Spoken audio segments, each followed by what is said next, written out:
in the mighty name of the Lord Jesus Christ. Good morning, Philippines! Good morning, world! Good morning, Metro Manila! And good morning, Metro Cebu! And welcome, everyone, to our prayer meeting this blessed Friday. Bishop Lopez, School of Prayer. Kapo ko ng mga messages mula sa ating mga members, mula sa ating mga supporters, how the Lord answered their prayers. Yung isa po ay nag-send na message at nagsabi, na-approve na yung visa ng kanyang husband going to the Middle East. At kanina pong umaga, our coordinator from the United States sent her message. Answered prayer din daw sila. Lowered. Bumaba po yung kanilang sinasabi niyang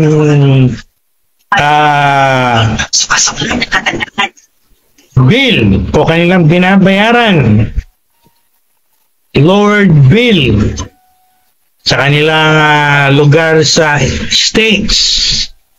At marami pa po tayong mga testimonies from our partners, supporters, members, subscribers, testifying that God answered their prayers. Glory to God! Praise God! Lahat po ng pasasalamat ay para sa Diyos lamang. And personally, ako po ay natutuwa at nagpapasalamat din sa Diyos.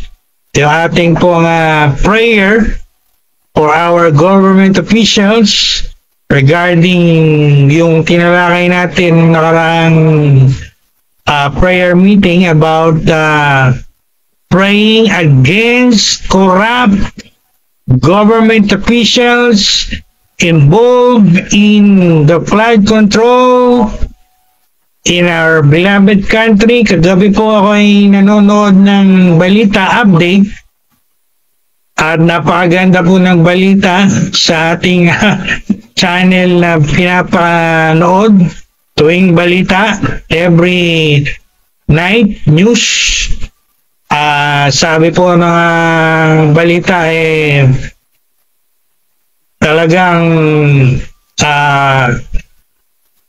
sinabi ng Pangulong Marcos na yung mga involved sa pagnanakaw, sa pagkukurap sa pondo ng ating gobyerno regarding flood control, masabi po sa balita gabi, pananagutin yan, no? Pananagutin yan, sabi na ating Pangulo sa balita na napanood natin kagabi. So that's the good news. That is a clear answer from God regarding our prayers against these corrupt government officials. At patuloy po nating ipanalangin, patuloy po nating isasama yun sa prayer this morning, sa ating prayer meeting, na tagang malagot yung mga corrupt na yan, yung mga magnanakaw na yan, no? Yung mga politicians na yan at yung mga kontratistang yan, yung mga nag-conspired o ika nga nagkutsaba para magnakaw sa pondo ng ating gobyerno. Mga kapatid, guys, I am encouraging everyone, especially those who are watching this video, sama niyo po yan sa mga prayer nyo. Everyday prayer. Talagang malagot yan, no? Maparusahan yan. Makasuhan yan. Mapahiya yung mga yan, mapubliko, ma-expose lahat yan sa ating public, yung mga pangalan ng mga korap na yan. At gaya ng sinabi ko po na nakaraang video natin, hindi lang ma-expose sa public, makasuhan, maparusahan, at masampulan, mabilanggo yung mga yan. May nag-Bible na dapat nating iniinvoke whenever we pray. Alam niyo po, pagka nag-pray kayo ng inyong mga prayer without using the name of Jesus, you know what it is like? What analogy I will use this morning? It's like a check without a signature. Gaya po yan ng cheque na walang pirma. O alam natin lahat ng cheque. Nakita na siguro kayo ng cheque. Kaya yan po yung ginamit kong analogy. Isa sa gagamitin ko analogy this morning to help you understand this better. Alam natin lahat, ang cheque, pag walang pirma yan, may encash nyo ba yan? Halimbawa, binigyan kayo ng cheque mula sa example lang po ito, for the sake of discussion. Halimbawa, nakatanggap kayo ng cheque from DSWD or from SSS for your calamity loan or for your loan. I want to use that analogy. Pag yung cheque na yan, walang pirma nung nag-issue sa inyo ng check. Walang pirma nung issuing authority from SSS or GSIS or DSWD. Anong pakinabang yan? Anong mapapakinabangan yan? May kasyo po ba yan? Alam niyo po yung sagot. It's just a check. It's just a paper that will never benefit you or bless you. It will never meet your need. It will never grant what is your need or what is your request, right? Or it's like a letter without a signature. Alam natin lahat yan nag-aral sa school. Pag gumawa ka ng mga formal letters, mga letter of appeal, mga request letters, can you imagine a letter without a signature from the sender? Yung receiver, lalo na kung talking about formal letters, alam mo, magre-request ka ng something from SSS or DSWD. I'm using this analogy to help you understand this point. Sa palagay niyo ba yung letter niyo? For example, nag-send kayo ng request letter sa SSS. Nag-send kayo ng letter pero wala kayong pirma. Do you think tatanggapin yan ng mga authority sa SSS o sa DSWD o sa GSIS? O itatapon lang nila yan? Hindi nila tatanggapin yan dahil wala kayong signature. Again, I'm referring to formal letters. Of course, if that is informal, it doesn't matter kung may signature. But when it comes to formal letter, alam natin lahat yung nag-aral, you got to have a signature over your printed full name. At kung wala kayong signature, that's questionable. That is not accepted. Likewise, praying without using or invoking the name that is above every name, it will never be accepted in heaven. It will never be accepted in heaven. At gaya po ng cheque na walang pirma, wali po yan.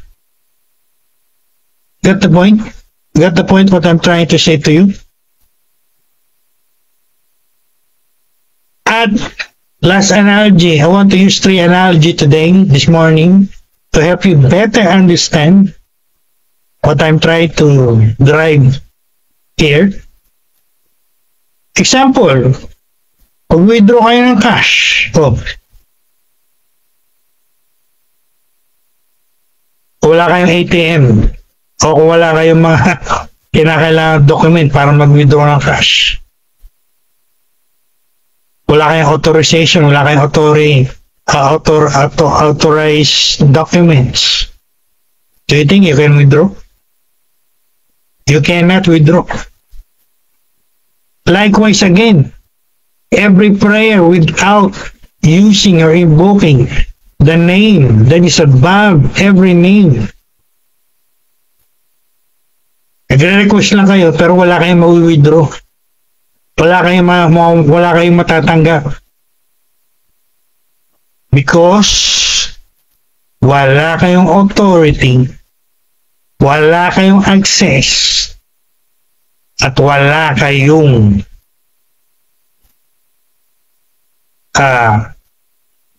yung hinihingi, nire-require nung nilalapitan niyo. So I think my 3 analogy this morning speaks to you clearly. So, very important, ito pong tutorial na to, tinuturo ko ngayon tungkol sa prayer. And I entitled this tutorial, this lesson on prayer, pinamagatan ko pong itong don't forget the name of Jesus whenever you pray. Huwag niyong kalimutan na gamitin o invoke yung pangalan ni Lord Jesus Christ pagka kayo ay manalangin o nanalangin. That is very important. I will give you 3 reasons this morning why praying in the name of Jesus is very important, and praying without the name of Jesus is nothing. Absolutely nothing.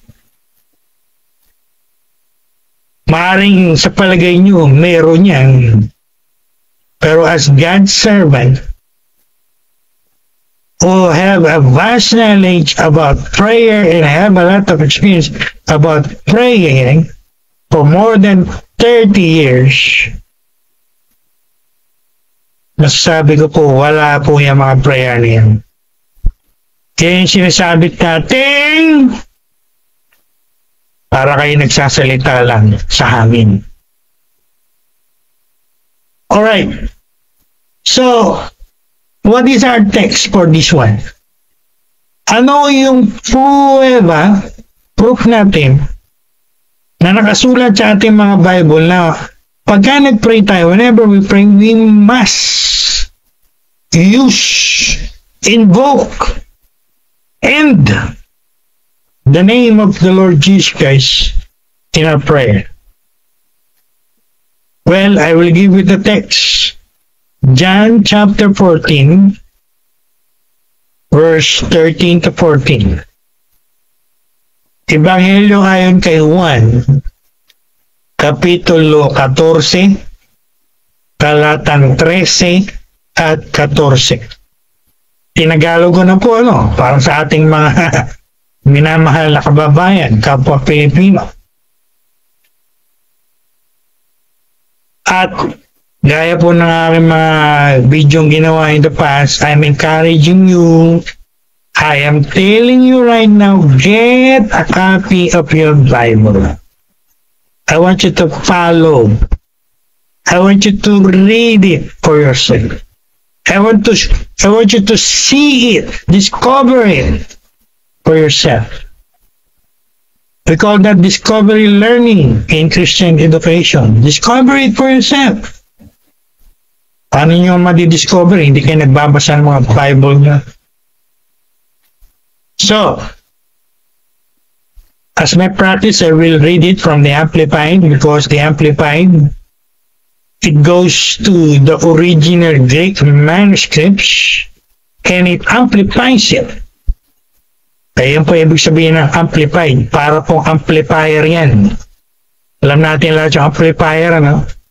Ang amplifier, kaya may amplifier tayo sa ating mga sound system, it amplifies or it makes the sound big. No? Kaya yan po, meron tayong Amplified Bible. For the information of everyone, meron pong tinatawag na Amplified Bible, Amplified Translation. And as a Bible scholar, I'm telling everyone, this is the best translation there is. Because it goes to the original Greek manuscripts. Hindi pa po ako nakagawa ng video tungkol sa the best translation. Pero I should say, ngayon pa lang, it's the best. Graduate na po ako sa King James Version. Sabi ko nga, hiwalay na kami. Separated na, divorced na kami. Ang King James Version, I'm now married to the Amplified Bible. At yun nga po ang dahilan. It goes to the original Greek manuscripts. It amplifies it. At sa lahat po ng translation, ito po ang pinakamalapit sa original Greek manuscripts. Kaya sigurado tayo, pag ito ang ginagamit nating translation, ito po ang ginagamit ko lagi, malapit na malapit tayo sa original Greek manuscript, yung pong pinaka-original na pagkakasulat ng ating Bible, mapalumang tipan niya o mapabagong tipan niya. Alright, let me read that here. I want you to follow. The Lord Jesus Christ was speaking here. Ang Panginoong Jesus po ang nagsasalita rito. Listen up! Pakinig po kayo lahat. Verse 13. And I will do.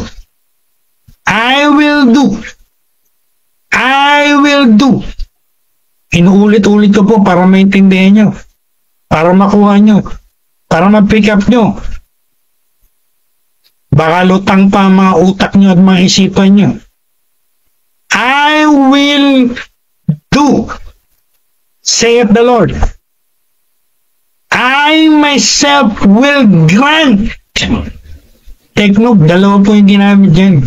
I will grant, I will do. Ibibigay ko, gagawin ko. Naintindihan niyo po ba yan? You get it? Saith the Lord, I will do it, I will grant it.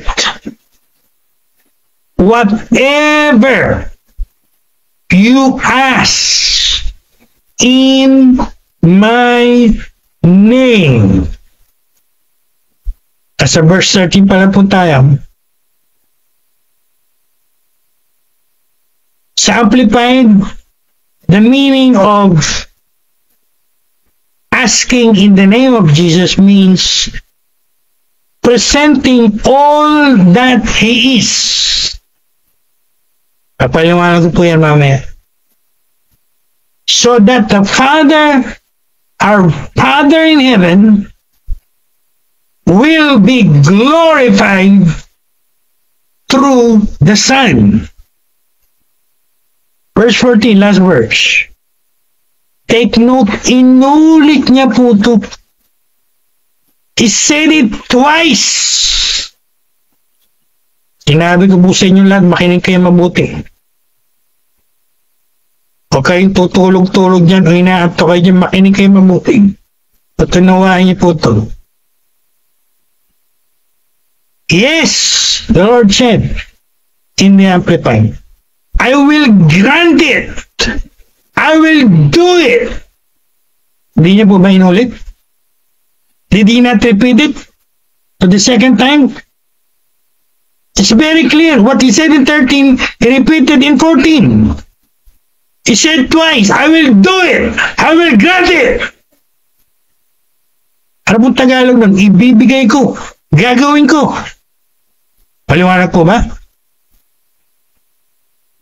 The Lord said, I will do it. I will grant it. I myself will do it for you. Whatever you shall ask in my name, again, hindi amplified, i-repeat din po yung phrase na presenting all that I am.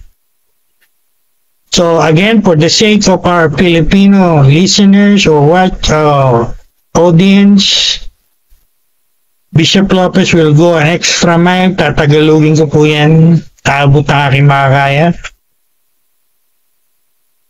Ang sabi ng Panginoong Hesus, gagawin ko, ibibigay ko, anuman ang hingin mo, hingin nyo sa aking pangalan. Kung i-Inglesin po natin yung presenting all that I am, ang Tagalog po niyan umaayon sa lahat ng katangian ng Panginoong Hesus, no? Makinig po kayo mabuti. Malamang sa malamang, hindi tinuro yan ng mga pastor nyo, ng mga ministro nyo, ng mga Bible study leaders nyo, mga preachers nyo, mga church leaders nyo. Sabi dito, upang ang Ama na nasa langit ay maluwalhati o mataas. Sa verse 14, kung tatagalogin ko po ito, inulit po ng Panginoong Hesus,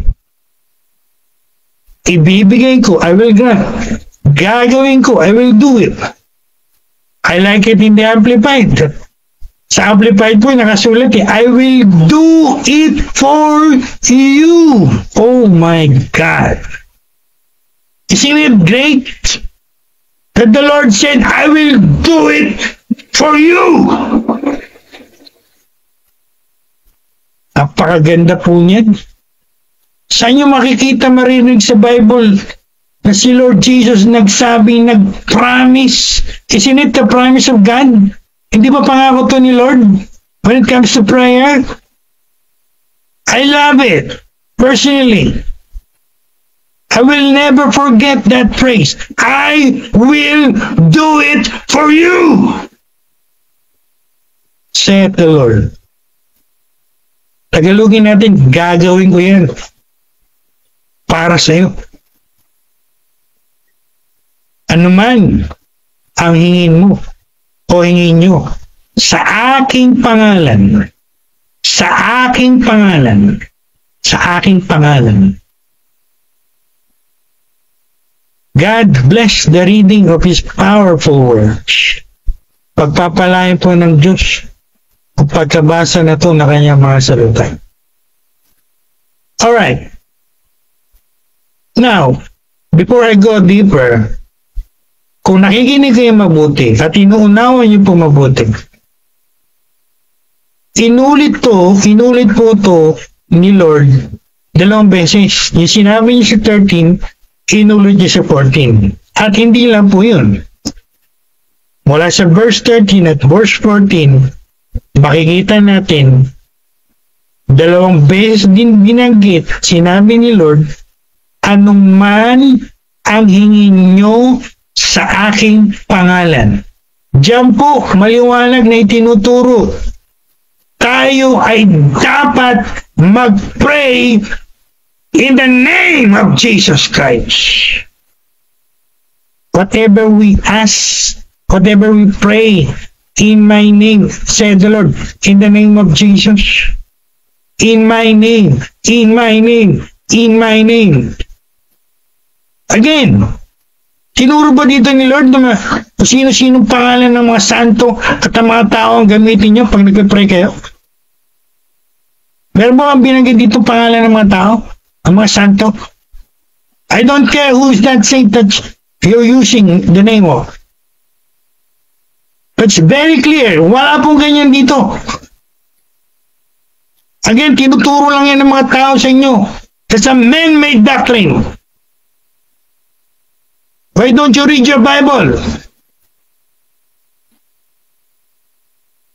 Kaya nga kanina, di ba, may challenge. Give me a verse.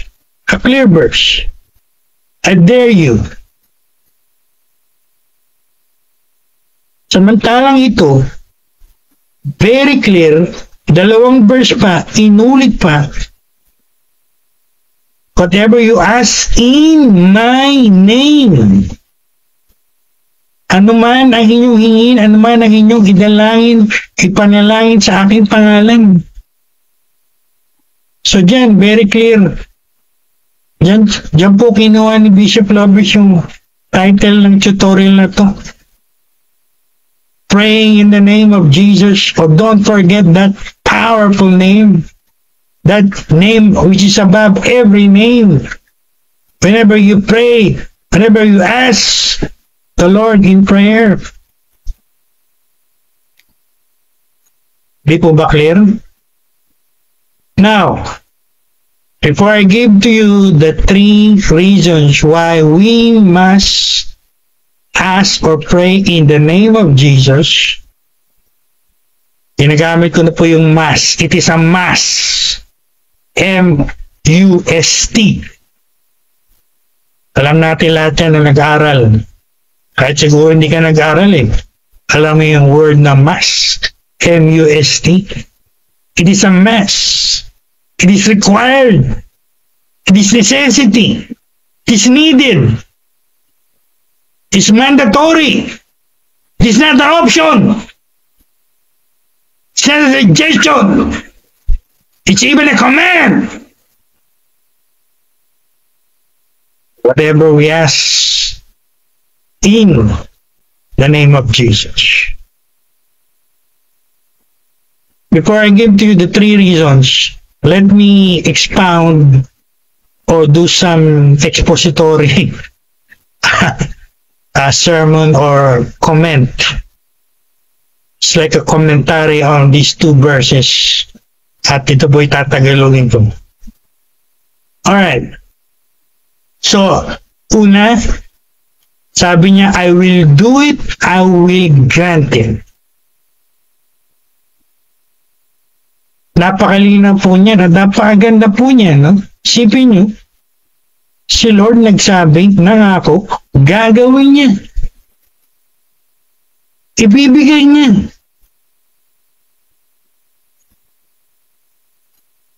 Anong ibibigay niya? Anong igagawin niya? I will do, I will grant whatever. I'm exposing every word here. If sinabi kong whatever, that's what we do when we do expository sermon, right? At nag-aral ng homiletics. Every word in the text, you expose the truth out of it from that word. Whatever. Ano man. Very clear yan, diba? But I will explain that later on. I will clarify that kasi baka yung iba dyan ma-misinterpret yan o magkaroon na naman kayo ng mga misinterpretation nyo. Sinabi pala dyan ano man ibig sabihin pwede tayong mag-pray na manalo tayo sa sugal. Kung nanonood po kayo ng balita hot issue ang online gambling. Kasama ba dito yung anuman, sa anuman, whatever you ask, whatever you pray, kasama ba dito, pwede ba dito yung mag-pray ka na manalo ka sa sugal? Kaya nga sabi ko kanina, I will clarify it. I will explain it. Well, to answer that question, hypothetical question, kasama ba dyan yung pag mag-pray ka ng manalo ka sa sugal. Well, I will be frank with you. If you are following the ministry of Bishop Lopez, real talk po ako, straight talk po ako. I will not sugarcoat it. Hindi po ako kagaya ng mga preacher, mga teacher, mga ministers na naririnig nyo. To sugarcoat it. To give you false interpretation and false security and everything that is false. The answer to that is no. Hindi po kasama dyan sa whatever yung mag-pray ka na manalo ka sa sugal. Sapagkat ang sugal, alam natin lahat mga Christians yan, it's a sin, it's a vice. Therefore, it's against the Word of God or the will of God. Kaya nga po kanina, binasa ko, inulit ko, yung nakalagay sa Amplified, presenting all that I am. Ano pong ibig sabihin ng words na yun? Whatever you ask in my name, presenting all that I am. Ibig pong sabihin doon, yung whatever doon, ang kasama lang doon, yung mga prayer request natin, na umaayon sa kalooban at sa karakter at sa katuwiran at kabanalan ng Diyos. Kaya po sabi ko kanina, hindi po kasama dyan sugal. Ibig lang po sabihin niya, whatever you ask, that is according to God's will, in Jesus' name, He will do it, He will grant it. Because it is according to His will, it presents all that He is.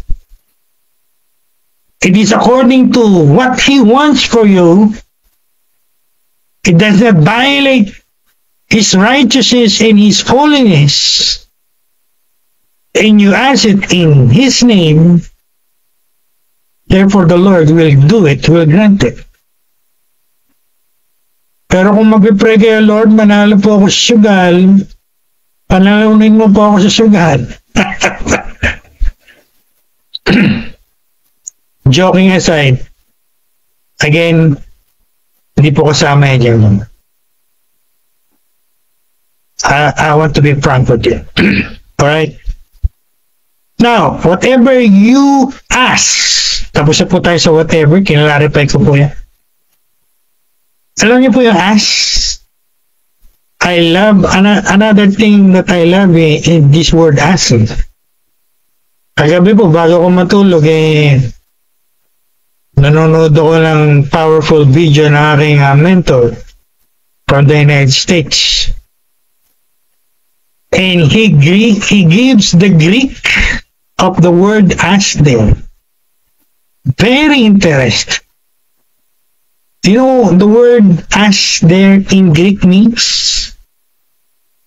Ang akala ng marami, pagka binasa mo yung sa English na yan, you got the impression na you just simply ask. And sometimes many, it's like they beg. You know what it is in the Greek? I want everyone to listen very carefully. I don't want you to miss this. Para tong sa school, para tong sa Bible college or seminary. We often say, when you miss one very important class, you miss half of your life. No? Lalo na kung mga tinuro doon ng prof mo very important, very critical. At hindi niya na mauulit o uulitin pa. Paano na yun? Yung malaking kawalan sa iyo, di ba? Ganun din po dito. At this time, you better listen. The word as here in the Greek, I'm talking about the Greek. I'm not talking about the English. I'm not talking about the Tagalog. I'm talking about the original Greek manuscript. Sapagkat alam niyo po si Dr. Lopez ako po yung nag-aral ng Greek. Greek 1 to 4. For 4 years. Kaya nila, nagsunog kami ng kilay. No. Nagsunog kami ng kilay, kaya lang may natira pa pong kilay sa kilay ko. And I'm not saying this to brag. This is for the glory of God. Hindi lang po to Greek ang kinuha namin sa seminary. Hebrew and Greek. Kaya you can imagine kung gaano sumakit ang ulo ni Bishop Lopez na ako'y nag-aaral. At may elective ka pa na Korean. Pagkat our seminary was supported by generous Korean supporters from South Korea. Buti na lang, elective yun. Hindi prerequisites. So it's up to you if you want to take it or not. But I did take it one time, and I experienced studying 3 languages at the same time. Korean, Hebrew, and Greek.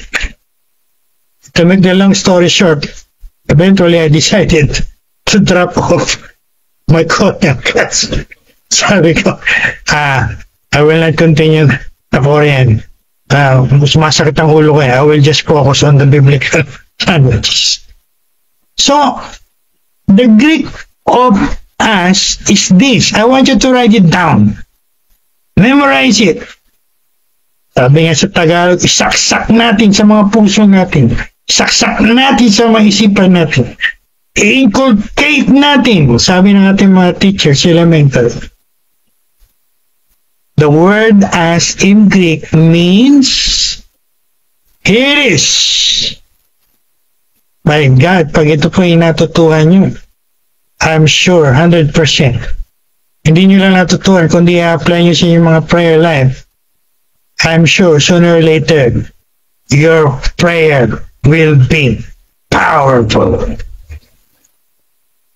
It means to make a demand. To make a demand. To make a demand of something that belongs or due to you. Glory to God. Ang ibig po sabihin niya, tatagalugin ko, mag-demand ka. Hindi po ito yung simpleng humingi ka o para kang pulubi beggar. Sad to say, many Christians are like that when they pray as if they are beggars in the kingdom. Very strong po yung word dito na Greek. It is not simply asking, it's not even begging. I think wala po nakasulat sa Bible na mag-beg tayo kay Lord. But this Greek is very different. You demand something that belongs to you. You demand something that is due to you because of what the Lord Jesus Christ did for you on the cross. At ano po ang mga what belongs to us or what is due to us? Because we are in Christ. Ano ang para sa atin? Ano ang possession natin? Bilang mga na kay Kristo. Again, sad to say, marami pong Christian, they don't know what is due to them or what belongs to them. Alam nila, they are in Christ. But they never realize what belongs to them. What rightfully belongs to them. That even the devil cannot hinder it, or even God cannot reject it, because God and the devil knows it's for you, it belongs to you. Ito yung sinasabi ng mga experts natin sa prayer. Hell must release it. Heaven must give it to you. Walang choice yung heaven, walang choice yung hell, walang choice yung hell, walang choice yung heaven, but to give it to you because it rightfully belongs to you. Because of what the Lord did for you on the cross. As being in Christ. I'll give an example of what belongs to you. Healing. Healing. Provision. Guidance. Protection. Etc.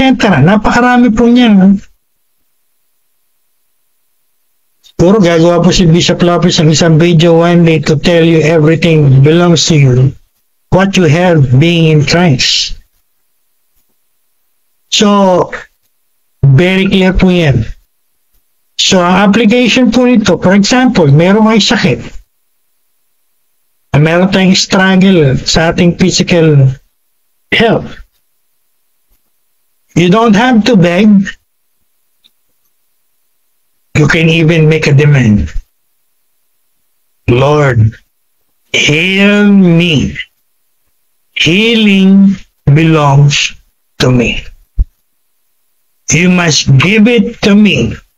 Sabi nga ng isa nating staff na narinig ko isang araw, sabi niya sa kanyang prayer, and I like it. Wala kang choice, Lord. Belongs to me. You must heal me. Dapat pagalingin mo ko. And the Lord knows it. And the devil knows it. Sooner or later, you will be healed. Because you demand of something due in the name of Jesus, and the Lord promised, I will do it, I will grant it. Now, before I leave this point, maaaring mag-react kayo, violent, maaaring mag-tanong kayo, mag-question kayo. Eh kung ganyan po yung katotohanan ng Bishop Lopez, bakit maraming Christians are still sick or have struggles when it comes to their health? Well, the answer is, marami pong factors yan, maraming dahilan yan. One factor, one reason could be they don't know what belongs to them, or it could be that the Lord is trying your faith. So, alam po natin, when we go through a trial, sometimes we have to wait, right? But the good thing about this, the most important thing is, ito po ang gusto kong isipin, sooner or later, He will do it or He will grant it. Sooner or later, you will have it. At the end of the day, at the end of the story, you will have it. Glory to God. Amen. That's what I believe. Kaya yung mga may sakit po dyan, yung mga may struggle dyan, huwag po kayo mawala ng pag-asa. Huwag kayo mawala ng pag-asa. Huwag kayong manghina. Kung ang maliwanag sa inyo dumaranga sa pagsubok, kaya nga nila, kapit lang, ha? Kapit lang kay Lord. Huwag tayong lalayo kay Lord. Kahit may pagsubok tayo sa mga health, kapit lang. Until the day that the Lord give it, do it for you. Right? At panghuli, nakalagay po doon yung purpose. I will do it. The Lord said that the Father will be glorified. Ang end po ng lahat ng yan is for the glory of God. Kaya tayo merong answered prayer. Kaya sinasagot nila yung mga prayer natin. Hindi dahil magaling tayo. Hindi dahil mausay tayo. Hindi po yun. No? Sabi nga ng mga theologian natin, it's not about you. It's all about God. The end of all is for the glory of God. It's not for your glory. It's not for the glory of anyone. It's all for the glory of God. O malapit na pong dumating ang Pasko, malapit na mag-Burmans. Maririnig na natin yung paborito nating kanta. Gloria excelsis Deo. Glory to God in the highest. Alright. So I think ina po yung aking pagpapaliwanag sa inyo, pag-expound yan. Sa abot na aking makakaya in a short time this morning. Alright? So maliwanag yan. Again, uulitin ko po yan.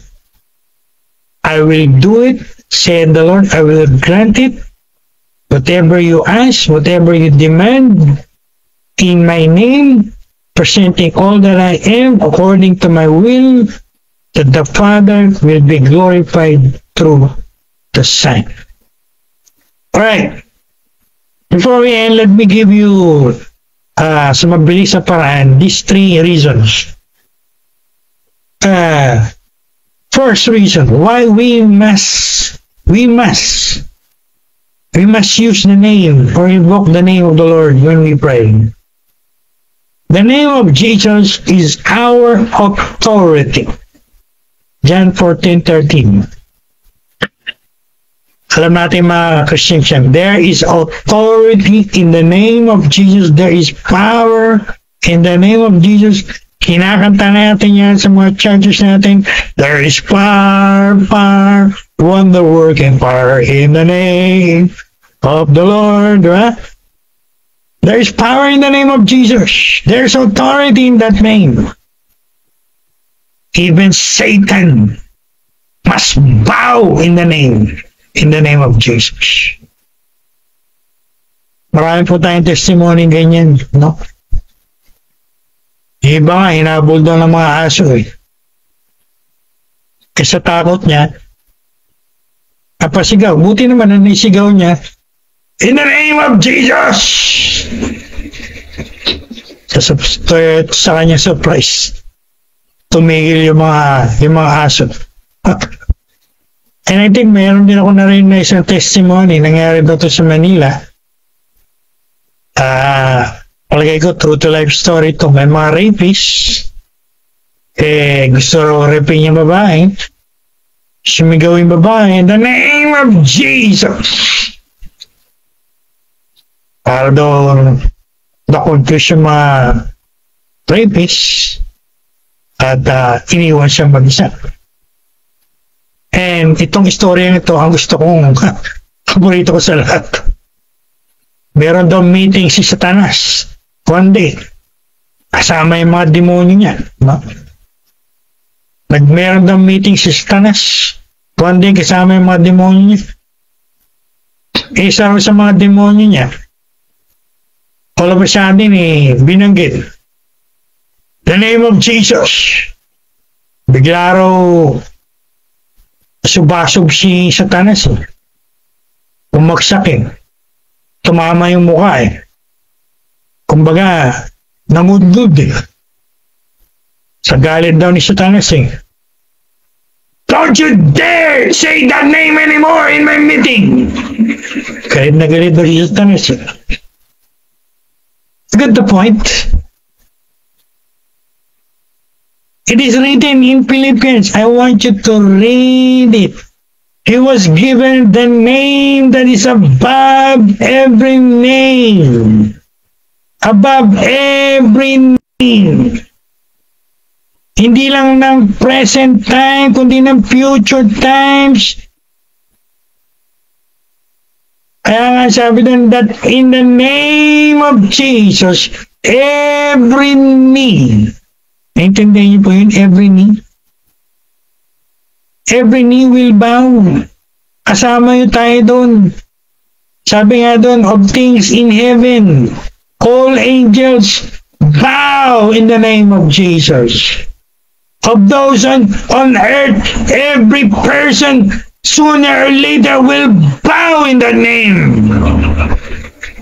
Yung mga rebelde, yung mga nagre-rebelde sa Diyos, maaaring hindi lumuluhod yan sa pangalan ni Jesus today. But I'm telling you, one day, luluhod lahat yan sa pangalan ng Panginoon. At sabi doon, things under the earth. Of course, that's the underworld. That's the realm of the powers of darkness. That includes the devil and all his defeated and deceiving demons. Kaya na po sabi ko, hindi po ako nagagalit, pero hindi ko lubos maisip. Maraming tao, kung kung sino-sinong pangalan na ginagamit na mag-pray, pero itong pinaka-makapangyarihan pangalan sa lahat, hindi ginagamit. And I think I have the answer to that. Because they are deceived. They are deluded. They are ignorant. They are blind to the truth. Get the point? A check without the signature is nothing. So a prayer without the name of Jesus is nothing. Absolutely nothing. Not accepted to heaven. Will never be answered by God.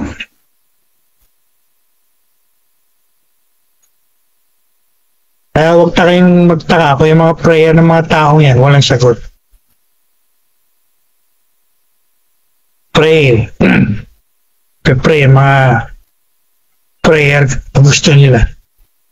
Kaya po sinabi ko ng mga nakarang video ko, kung gusto nyo ang prayer nyo may sagot talaga, sumunod kayo sa tinuturo ni Lord sa Bible paano mag-pray. Hindi yung sinusunod nyo, yung mga sarili nyong paraan. Para kayo yung kanta ni Frank Sinatra, you want to do it your way. And you think God will answer you when you do your own way? Baka hindi si Lord yung sumasagot sa inyo. Baka yung counterfeiter yun, si Satanas. So, that is the authority behind every answered prayer. When we invoke and use the name of Jesus. A lesson po nito, kaya ng title ko, don't forget. Huwag natin kalimutan, isaksak natin sa isip natin. Kada mag-pray tayo, mapa-short yan, mapa-long yan, mapa-silent yan, mapa-audible yan, mapa-sabay yan, mapa-sa church yan, mapa-saan man tayong lugar. Dapat at ending yan, I pray this Lord in the name of Jesus. Amen. Hindi yan, Lord guide us, bless us, do this, do that, period. Wala ka man lang marinig na at the ending, I pray this in the name of Jesus. Ito po ang aming panalangin sa pangalan ng Panginoon Jesus. Amen. I'm sure marami kayong narinig o nakita o na alam na ganyan. Huwag po tayong gumaya sa mga ganyan. Hindi yan ang tinuturo ng Bible. Alright? Second,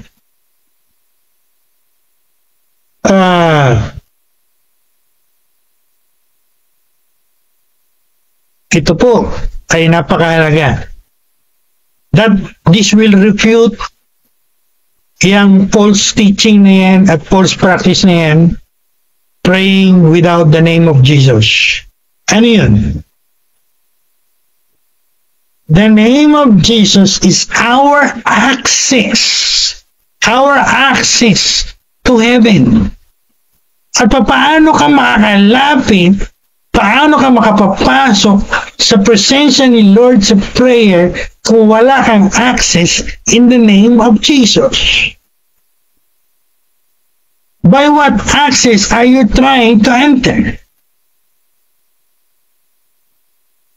By the names of those people? By the names of this saint and these saints?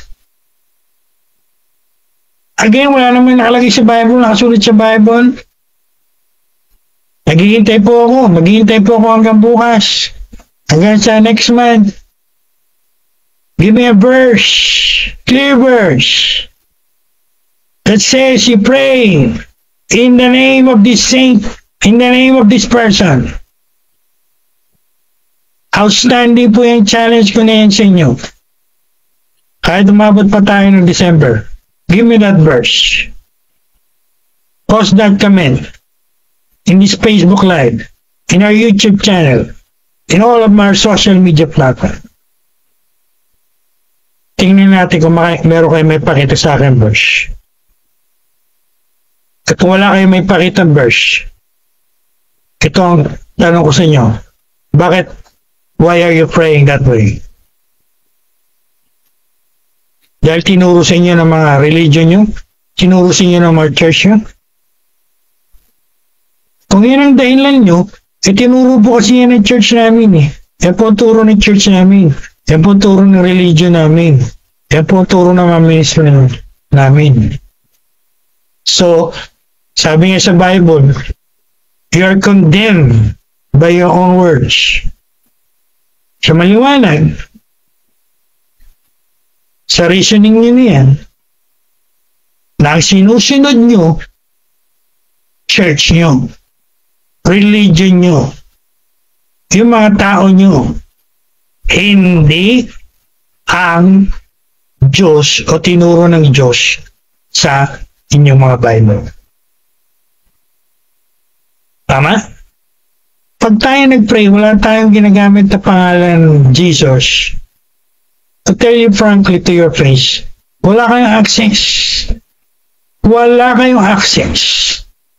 At alam natin yan, pag wala kang access, paano ka makakapasok? As simple as that. I'll give you a common or simple analogy. Sa LRT, MRT, gumagamit mo si Bishop Lopez ng mga common simple analogy to help you understand what I'm trying to tell you this morning. Alam natin yun siguro, naranasan natin yun at some point in our life. Tumakay tayo ng MRT o LRT. Kailangan meron kang access card, di ba? Wala kang access card. Do you think papapasukin ka sa loob? Hindi ka pwede pumasok sa loob. It can never be done. Ganon din po ang prayer. Entering into the presence of God or coming before the God of heaven. Sino po ang access natin? John 14:6, I am the way. No man can come to the Father but through by me. Isn't it that clear? Sinabi pa doon ni Lord, there's many ways. There's many ways. You can go. You can use the name of this person and this saint as your way. There's a lot of ways. Diba tinuro ni Lord? There's a lot of ways. There's many ways. Diba nakalagay sa Bible natin? Parang walang ganun ah. Parang wala akong nakita ganun sa Bible ko. At wala akong nakikita ganun sa Bible ng mga banati kayong dirin. Ang nakasagulat po, I am the way. No man comes to the Father but by me. Liwa-liwanag eh. Siya lang po ang daan. Tatakilugin natin, liwa-liwanag. Walang taong pwedeng lumapit sa Ama na nasa langit, kundi sa pamagitan lang ng Panginoong Hesus. He is the only mediator between God and men. So, paano kayo makakapasok? So that means, the truth of the matter is, pag nag-pray kayo without using the name of Jesus, wala kayong access. So the truth of the matter, sa katotohanan po niyan, kala nyo lang nakapasok kayo. Akala nyo lang yun. Akala nyo lang yun. Akala lang nila yun. Pero katotohanan, hindi po sila nakapasok. And therefore, yung mga pinagagawa nilang prayer, again, wala po. Willing. To tell you frankly, hindi nakaabot yun sa Ama. Wala kang access eh. There are many verses in the Bible, particularly in the New Testament, that says we can only access God, the Holy of Holies, into the very presence of God. Siya lang po, by the name of Jesus. In the name of Jesus.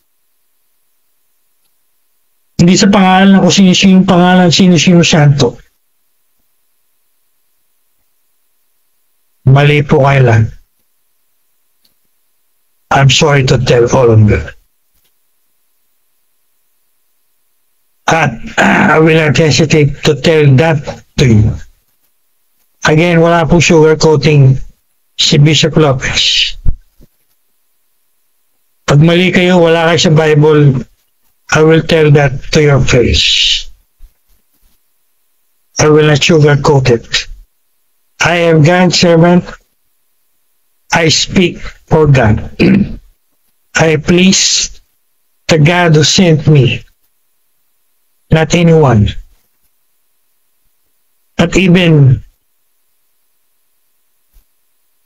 my family. I always put God first. So, very clear po yun. Maling-mali talaga yung mga nagpipray na walang ginagamit na in the name of Jesus. Before I end this powerful tutorial again in prayer, I'll make a statement.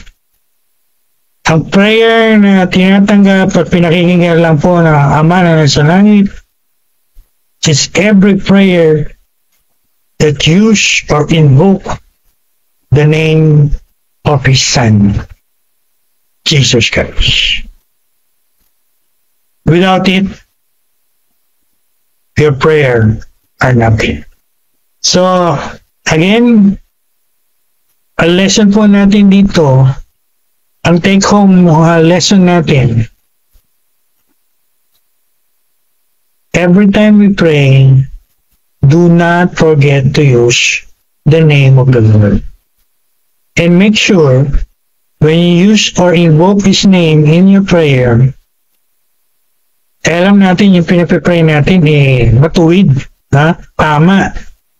Kalooban ni Lord, umayon sa Bible, hindi masama. Because the Lord will never answer you. Alright? So, what is our conclusion? Recap and application? Beloved, mga minamahal ko po mga Christians out there. Again, mahal po kayo ni Bishop Lopez. I love you with the love of the Lord. Tinuturo ko po ito out of love. Diretso po ako magturo. I am bold with the boldness of the Holy Spirit is giving me. Not because I hate you, not because I am angry with you.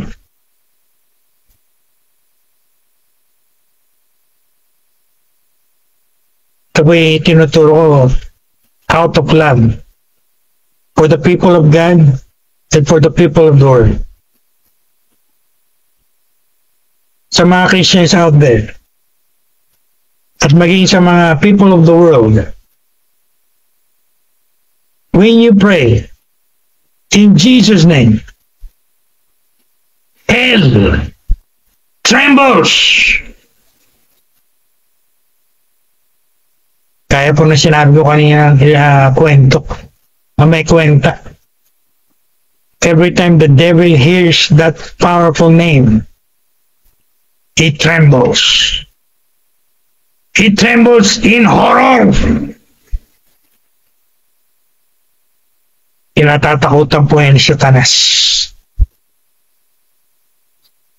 Yung mga pangalan natin, wala yan kay Satanas, no? No match yan kay Satanas. Pero the name of the Lord Jesus Christ, the devil knows it. It is the name that destroyed him, that defeated him, that dethroned him 2,000 years ago. I'm sure whenever he hears that name, he's afraid, he trembles in horror. Sa Tagalog pag narinig niya yung pangalang Jesus,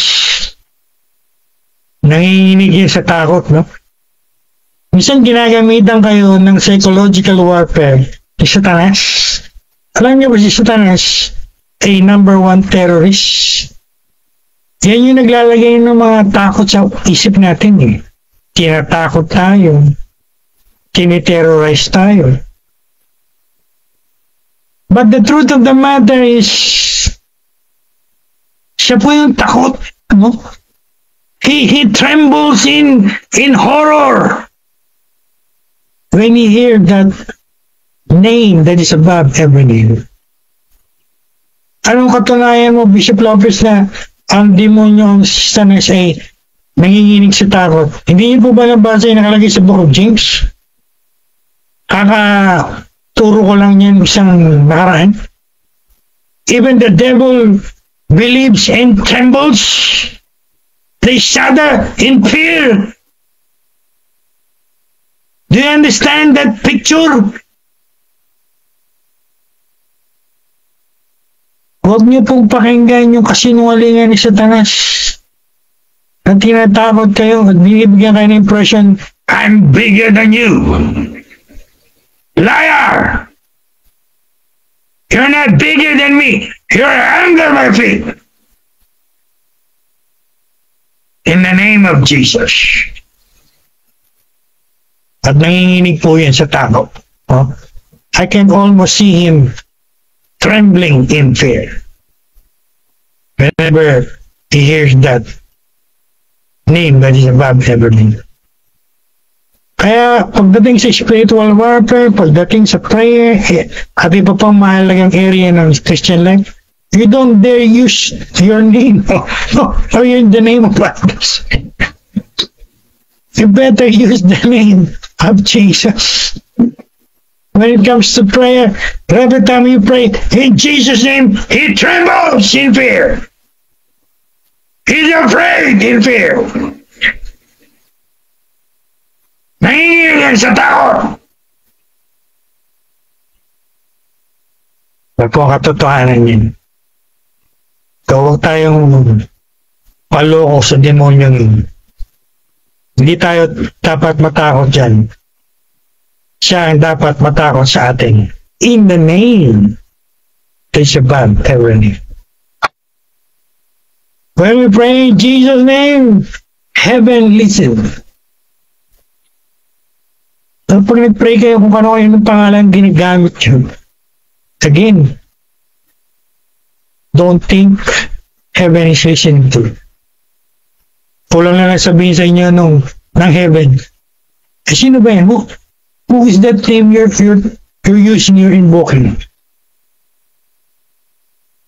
But when they hear the name of Jesus, God will listen.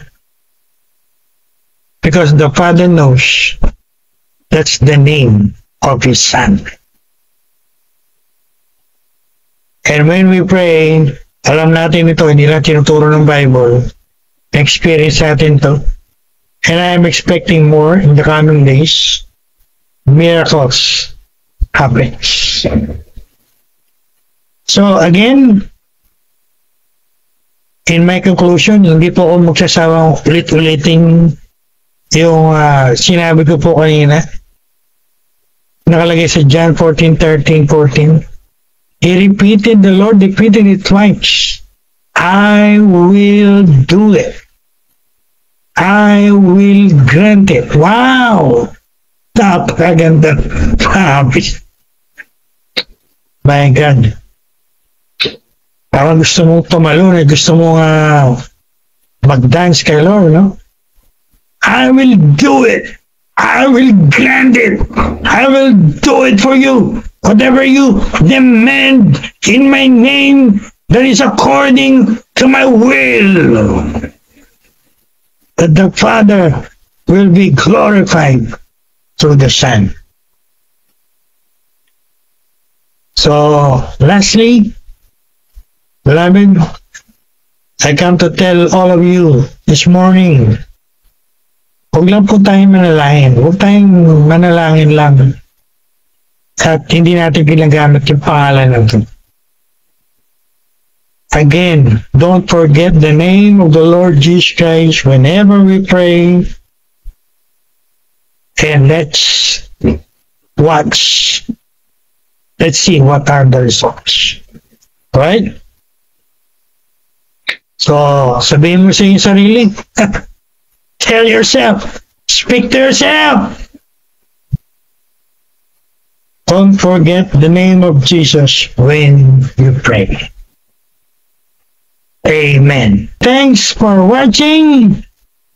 And if this video teaching really informed you or inspired you or enlightened you, whatever, please give it a like or share comments.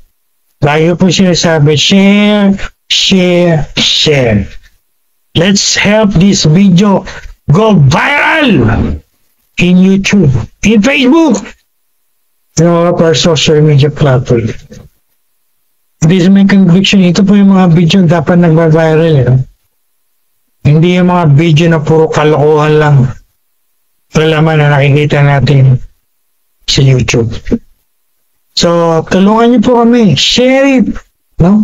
Share it to many Christians, to many people. Share it to your church. And let's make it viral for the glory of God. God bless you richly. In Jesus' mighty name.